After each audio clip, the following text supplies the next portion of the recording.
Hi guys, in this video I will show you how to lock WhatsApp on Windows 11 to keep your message private and secure.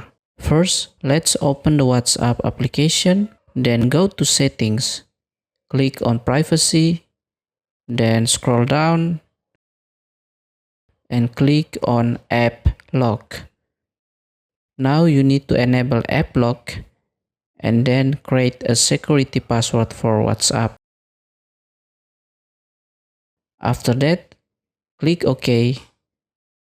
Then here you can immediately lock WhatsApp now.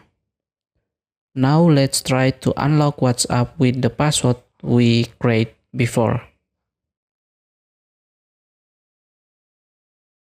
Now we need to go back to setting to determine how long will WhatsApp automatically lock. Here there are several options starting from 1 minute, 15 minutes, 1 hour and 8 hours. You can also directly lock WhatsApp by clicking the three dot icon in the top chat menu, then selecting Lock App.